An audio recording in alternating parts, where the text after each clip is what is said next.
Assalamualaikum warahmatullahi wabarakatuh.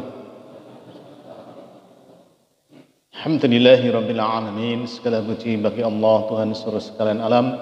Kita bersyukur kepada Allah pada hari ini, maghrib ini, kita masih diberi kesempatan lagi oleh Allah untuk menambah sanggup kita, menambah amal soleh kita. Kita laksanakan salah satu kebutuhan kita, kewajiban kita, yaitu salat maghrib secara berjamaah. Mudah-mudahan ini istiqomah terus kita laksanakan, kita kerjakan sampai akhir kehidupan kita. Salawat dan salam semoga tetap limpahkan atas tujuan kita, Nabi besar Muhammad sallallahu alaihi wasallam, tokoh idola kita dunia akhirat yang telah membawa kita, membimbing kita, mengeluarkan kita dari alam kegelapan, kesyirikan menuju alam yang terang benderang, tauhid yang murni, minadz zulumati ilan nur. Bapak Ibu jamaah maghrib yang berbahagia, pripun sedaya sehat napa sehat sedaya? Sehat sedaya. Nggih, mudah-mudahan semuanya sehat jasmani, sehat rohani, sehat ekonomi, sehat iman dan takwanya kepada Allah. Ya, kita doakan bagi jamaah kita, saudara kita, tetangga kita, kerabat kita yang sampai hari ini masih sakit, baik di rumah sakit maupun di rumah. Kita doakan mudah-mudahan segera sembuh yang tidak meninggalkan sakit lagi. Ya, mudah-mudahan itu adanya. Dan kita doakan mungkin yang tidak bisa hadir, sesungguhnya niatnya pengen hadir. Namun karena ada sesuatu dan lain hal, kita doakan ketidakhadirannya cukup dengan mendoakan kita sudah lumayan. Mendoakan biar acara ini berjalan dengan lancar. Baik, untuk pertemuan kali ini kaitannya dengan dua subuh kemarin tentang kematian, penyesalan dan sebagainya. Nuwun sewu, untuk bapak saya pribadi, ibu saya pribadi sudah meninggal dunia. Dari istri saya juga habis semuanya. Mungkin ada di antara bapak, ibu jenengan yang hadir di sini, jamaah semuanya, ada yang sudah meninggal dunia duluan, ada yang masih hidup. Kemudian yang jadi tema untuk hari ini, tapi tidak tuntas nih, mungkin 2-3 kali pertemuan, yaitu hal-hal atau amalan apa saja yang masih akan didapatkan oleh bapak ibu saya, yang masih dirasakan oleh bapak ibu panjenengan yang sudah mendahului kita semuanya menghadap Allah. Beliau mereka semua sudah meninggal dunia, meninggalkan kita. Namun ada beberapa amalan yang amalan itu bisa beliau rasakan. Hal-hal yang masih bermanfaat sampai kepada seseorang meskipun orang tersebut sudah meninggal dunia. Ada sekitar 18. Ada 18. Lagi tidak mungkin ini semuanya pada malam hari ini tak estafet, mungkin ya 2-3 kali pertemuan. Mudah-mudahan ya, kita doakan sekali lagi bagi saudara kerabat orang tua kita yang sudah mendahului kita, diampuni dosa-dosanya oleh Allah, diterima semua amal ibadahnya, amal solehnya, dan dikelompokkan dengan kelompok kepada kelompok orang-orang yang beriman dan bertakwa.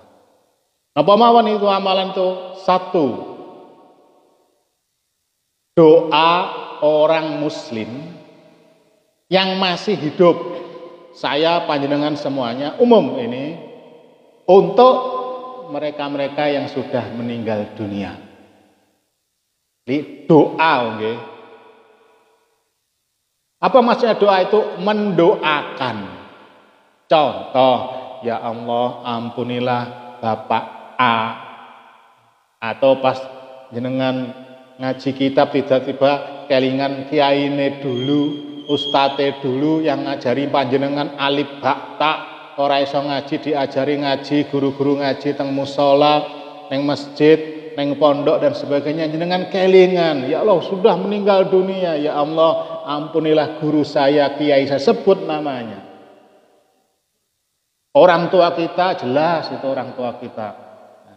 Doa, nggih, ingat apa bedanya doa dengan mengirimkan pahala? Nanti dulu. Doa dulu jelas. Maksudnya doa ngoten nggih. Mendoakan, memintakan ampun kepada orang sudah meninggal itu kepada Allah. Dalil-dalilnya 1. Di antaranya surat Muhammad surat 47 ayat 19. Allah berfirman, "A'udzu billahi minasyaitonir rajim. fa'lam annahu la ilaha illallah wastaghfir li dzambik walil mu'minina wal mu'minat wallahu ya'lamu mutaqallabakum wa maswaakum. Maka ketahuilah bahwa sesungguhnya tidak ada ilah sembahan Tuhan selain Allah, dan mohonkanlah ampunan bagi dosamu dan dosa orang-orang mukmin laki-laki dan perempuan. Umum ini, mukmin orang yang beriman laki perempuan baik hidup maupun mati kita doakan. Doanya umum, ora usah disebut satu persatu. Di absen jenenge wong sak donya ra barbar Pak A B C ndak usah. Ya Allah, amal saudaraku yang beriman baik laki-laki maupun perempuan, semua saudara kita yang beriman laki-laki perempuan, bahkan di kebajuan Allah maghfir lil muslimina wal muslimat wal mu'minina wal mu'minat al ahya'i minhum wal amwat. Ya Allah, ampunilah dosa saudara saya yang beriman semuanya, laki perempuan hidup maupun mati, semuanya kena. Namun lek wabil khusus menjenengan mengkhususkan mbak gurune, kiyaine atau siapa saja boleh. Dan Allah mengetahui tempat kamu berusaha dan tempat kamu tinggal. Surat Muhammad 47 ayat 19. Ayat yang kedua surat Al-Hasyr 59 ayat 10. Allah berfirman, A'udzu billahi minasyaitonir rajim. Walladzina ja'u min ba'dihim yaquluna rabbana ighfir lana wa li ikhwanina alladzina sabaquna bil iman. Wala taj'al fi qulubina ghillan lil ladzina amanu rabbana innaka raufur rahim.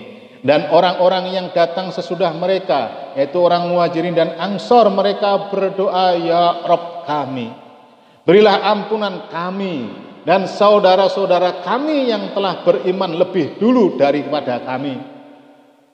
Orang Muhajirin, orang Ansor mendoakan saudara-saudaranya yang sudah beriman lebih dulu daripada kami. Siapa? Orang-orang di Mekah yang awal-awal masuk Islam itu ada yang mati, ada yang hidup.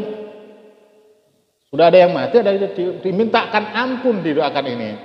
Dan janganlah engkau membiarkan kedengkian dalam hati kami terhadap orang-orang yang beriman. Ya Rabb kami, sesungguhnya engkau Maha Penyantun lagi Maha Penyayang.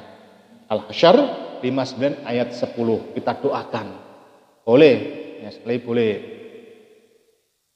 Kemudian dalam Sahih Muslim, an Abi Darda qal, dari Abu Darda berkata, qala Rasulullah sallallahu alaihi wasallam, telah bersabda Rasulullah sallallahu alaihi wasallam, ma min abdin muslim, tidaklah seorang muslim, saya panjenengan semua ini, yad'u li akhihi, yang mendoakan meminta ampunkan kepada saudaranya bidhahril ghaib, yang tidak diketahuinya, tidak hadir, tidak ada, ora disambat, ora dijaluki tulung, ora diundang. Ini atas keikhlasan sendiri, mboten diundang kok. Engko Pak Edi ya engko bengi ning nggonku dongakno bapakku. Nah itu kan diundang. Diminta apa berarti kayak ngerti nek berkate. Lek iku lek kon ikhlas wis ndak mungkin. Ikhlasnya 100% tidak mungkin itu. Tapi kalau tidak diminta, misalkan ya, panjenengan mendoakan saya misalnya, ya Allah ampunilah Pak Akur. Saya tidak meminta karena tidak tahu, pengen aja yang mendoakan karena mungkin ada sesuatu yang pengen jenengan itu apa? Illa qalal malaku walaka bimisli. Melainkan maka ada malaikat yang mengaminkan doa itu kemudian sama kamu. Dari Sunan Abu Dawud lagi panjang kali, begitu kita mendoakan saudara kita yang lain tanpa diminta, tanpa sepengetahuannya, maka Allah kirim kepada malaikat, kemudian dia bertengger berada di kepala kita, kemudian mengaminkan doa kita. Dengan doakan saya misalkan, ya Allah Pak Akur, amin, kowe ya diampuni. Ya Allah mudah Pak Akur haji plus, kowe haji plus. Ya Allah mudah Pak Akur rabineh, kowe rabineh. Itu lek doa pengen cepleng itu meribon Pak Lamu itu. Oh, jadi terus nih ini pura-pura saja. Contoh ya. Jadi ketika kita ingin doa kita tuh cespleng, meribon doa, mendoakan orang lain itu sama kamu seperti niku. Maka banyak-banyaklah mendoakan orang tanpa diminta. Contoh, panjenengan numpak motor komah sret neng kene neng dalan ketemu misalkan enek pemulung, ya Allah mudah-mudahan pemulung niku dia sehat walafiat, rezekinya lancar, nyambut gawe ya penak, mboten sakit, tambah iman, tambah takwanya. Mudah-mudahan jadi orang yang beriman. Sama kita kowe seperti itu. Ya. Kan tidak diminta, dia tidak tahu. Diperbanyak niku, wis.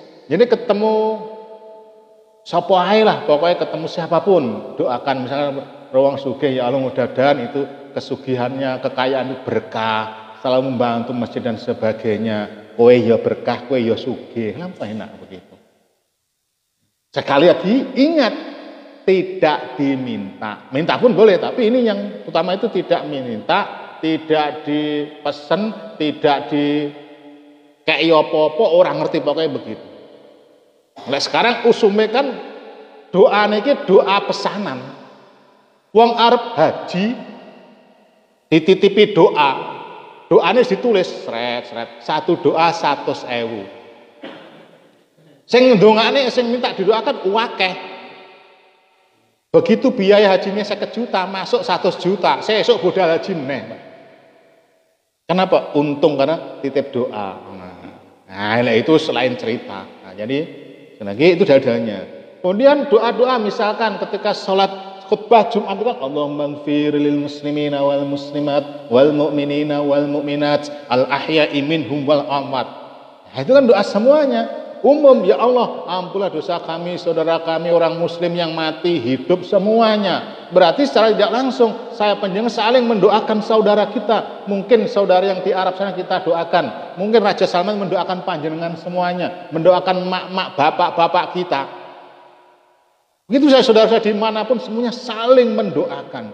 Jadi satu doa sing doane wong 1 miliar dahsyat luar biasa nih. Jadi boleh sekali boleh ya. Dan misalkan lagi ketika panjenengan masuk kuburan. Doa masuk kuburan kan banyak diantaranya. Yang assalamualaikum ya ahlal kubur ya ghafir lana walaku antum salahuna wa nahnu bil asar. Semoga keselamatan tercurah kepada kalian wahai penghuni kubur. Semoga Allah mengampuni kami dan kalian.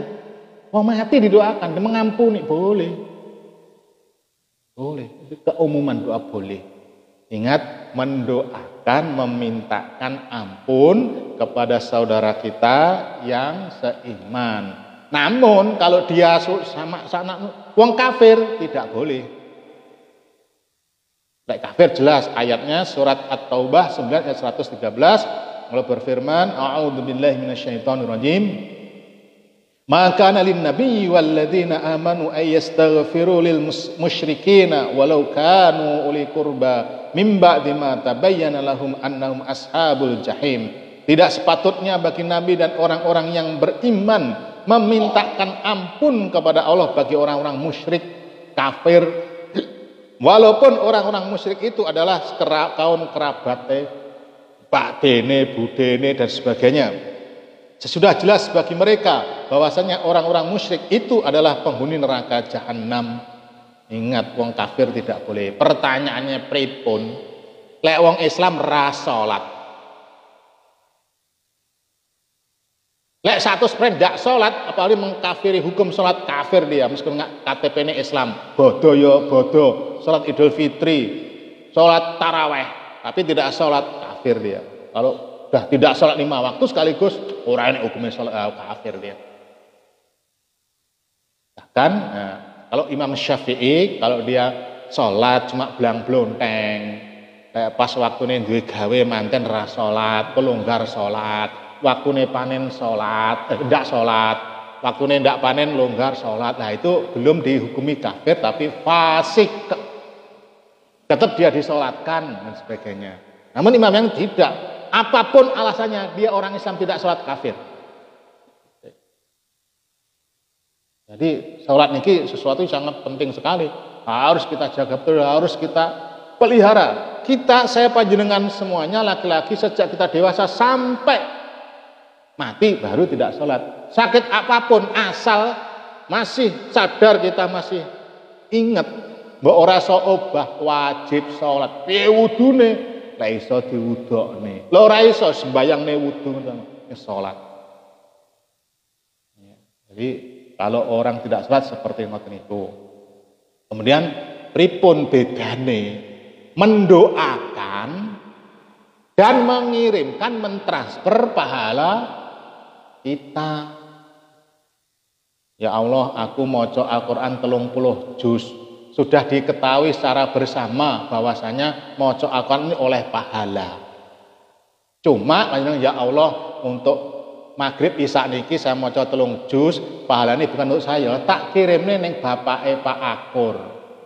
Misalkan ngoten niku napa oleh? Lek wong takone oleh apa eleke ngono apik sedekah. Apa eleke ora melanggar hukum. Tapi dalam tuntunan Islam itu tidak begitu. Ya, nanti kaitannya dengan yang berikutnya. Ndak usah gaya, ndak usah kita itu oleh pahala titik dikenek uang apa jenengan wis pasti mlebu surga. Sinten sing yakin wah aku mlebu surga wis jelas digaransi masuk surga. Aku rasa pahala ya tak kekne wong tak dom-domne wong kita itu menipu. Tidak ada seperti itu. Rasulullah yang dijamin masuk surga tidak ada dalilnya bahasanya Rasulullah ya Allah. Pahalaku tak kene Fatimah, pahalaku tak kene Ali, mboten wonten satu pun. Sahabat juga tidak begitu, tidak mengirimkan pahalanya dikekne wong liya tidak. Apalagi saya panjenengan wis renek garansi lho. Kok wis kita itu titik-titik ngono mal sing ngono kadang sing ora salat ora ngaji. Oleh bala titik dikekne wong. Itulah ikhlas lek enek pahalane. Lek berkat niate berkat apa ikhlas itu. Nuwun sewu niki nuwun sewu. Namun lek enek sing ngoten niku ya bene. Ya, tentunya mereka melaksanakan itu mesti punya tahu dalilnya. Nanti diaudit oleh Gusti Allah. Kowe kok ora ngono. Nyapa kowe? Penak jawabane tidak ada tuntunannya ya Allah ngaji ini ndak ada. Engko lek sing ditakoni sing melaksanakan berarti kowe wis ngerti dalile, jeneng takoni dalile apa? Aleke apa ngono iki? Wala taqfu ma laisa laka bihi ilm. Surat Al-Isra 17 ayat 36. Jangan kamu melakukan sesuatu yang kamu tidak tahu dalilnya, tidak tahu ilmu, jangan kamu lakukan. Kenapa? Semua akan diminta tanggung jawab. Mata kita, hati kita, pikiran semuanya. Nyapa aku kok ngono? Sapa sing ngajari? Sapa sing ngajarin kae diuber nanti. Saya berlepas diri. Namun nek sing ngono nggih monggo. Nek panjenengan bisa ngaji di tempat lain, oh lah apik iku ngirimne pahala. Lek ora iso sedekah karo duit ya sedekah karo pahala, kirim-kirim no pahalamu. Ora tuntunane. Ya. Ini saya singgung ini sudah pernah saya sampaikan di bab sesajen. Ini saya singgung sedikit saja di antara Allah berfirman di dalam Al-Qur'an surat Al-Jasiyah 45 ayat 15. A'udzu billahi minasyaitonir rajim. Man 'amila shalihan falinafsihi wa man asa'a fa 'alaiha tsumma ila rabbikum turja'un. Barang siapa yang mengerjakan amal soleh maka itu adalah untuk dirinya sendiri, dan barang siapa yang mengerjakan kejahatan maka itu akan menimpa dirinya sendiri. Dengan beramal soleh untuk dirinya sendiri. Amal badaniah. Nanti kaitannya terjadi sekali lagi. Yang jelas yang masih bermanfaat kepada mayit adalah doa dari kita semuanya. Terutama khususnya untuk orang tua kita masing-masing. Itu pun lali. Ya. Gelek ndongakne iku tidak terikat waktu. Aku ndongakne bapakku kalau 1000 dinane, ndak ada tuntunannya. Mendoakan setiap habis sholat 5 waktu doakan. Ya Rabbi firli niku. Lek ora apa ora ngerti ya Allah ampunlah dosa jeneng ngapura mbokku, pakku ngono. Ngerti kok. Pun nunggu waktu setiap saat. Bahkan panjenengan lek mendoakan dalam sekali mendoakan niku mek cuma mengucapkan ping telu itu termasuk anak durhaka. Wis mendoakan orang tua mek ping telu itu termasuk durhaka. Kenapa? Perbandingannya begini, ini dalilnya begini, perbandingannya. Ketika kita sekarang mendoakan Rabbi firli wali walidayya warhamhuma kama rabbayani shaghira, orang bayar. Satu. Loro, paling sak menit mboten. Ora nek sak menit. Ora toh nyawa. Ngopek ngotot mati mboten. Dibandingkan dengan ketika mama kita, orang tua kita, ibu kita ngeden melahirkan kita, toh nyawa. Toh duit. Toh nyawa, toh duit, bondo masuk dan sebagainya. Itu ndak pisan apa ora tau ndongakne. Jangan begitu. Ya apa-apa sih berarti pisan ae. Robbi firli niku pisan. Sudah setiap berarti 5 kali sehari. Itu sangat bahagia sekali. Orang tua kita seneng lek kita doakan. Insyaallah setengah jam Pak, 1 nih padahal lek 18 nih. Oke, baik. Sebelum masuk yang nomor 2, kalau ada pertanyaan 1 poin nanti diputus dan pena. Oke.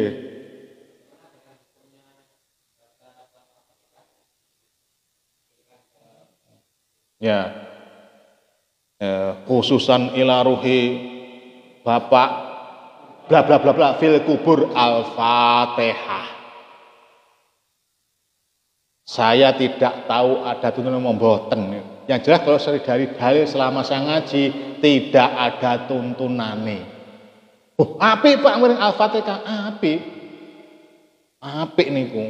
Maca Al-Fatihah, membaca sholawat apik lho, apik. Tapi kapan tempatnya? Lek Arab adan ya ora nek tuntunane. Tapi apik. Membaca Al-Fatihah kayak dikirim Al-Fatihah itu ngalap berkah, ben dapat berkah. Saya selama ilmu saya ini tidak ada dalilnya yang seperti ngoten niku. Ini lek doakan saja ya Allah ampunlah mbah yaiku. Itu betul malah itu nane. Lek sing ngoten-ngoten itu selama saya ngaji saya tidak pernah ditunjukkan dalilnya. Lek saya takoni apik oleh mek ngono tok ya keh tunggale. Tapi ngono ya apik keh tunggale. Tapi dari si dalil tidak ada. Tidak pernah ada satu riwayat pun yang dhaif pun sahabat salafus saleh mengirimkan Al-Fatihah tidak ada. Tidak ada. Kalau ada, mungkin karena kebodohan saya tidak saudara. Enak Ustaz menanglo, bahwasanya Umar bin Khattab mengirimkan Al-Fatihah kepada saudara yang lain, tolong saya dikasih tahu. Sing dhaif mawon, aja sing sahih.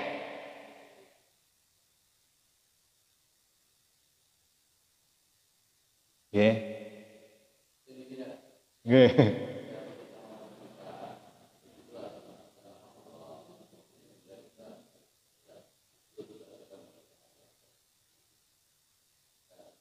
Nah, itu adab dalam berdoa. Adabnya nggih, memuji Allah dulu. Innal hamdalillah. Nah, sebagainya itu alhamdulillahirabbil alamin itu adabnya ketika kemudian bersolawat baru doa. Itu kalau di luar salat. Tapi ketika jenengan sujud terakhir kan tidak perlu alhamdulillah tidak perlu langsung. Karena udah didahului dengan ya salat itu begitu. Tapi di luar salat misalnya alhamdulillahirabbil hamdan. Nah, itu baru baru berdoa masuk. Itu adabnya. Nah, itu adab dalam hal berdoa. Yang kita ini adalah doanya itu hukum doanya boleh. Itu nanti adab doanya. Banyak adab doanya nanti yaitu memuji Allah, kemudian bersolawat baru si doanya. Nanti dalam keadaan suci menghadap kiblat, nanti dulu dengan Asmaul Husna boleh, itu bagus. Wasilah dengan itu boleh. Pak Lamuti pun nggih Pak Ririn.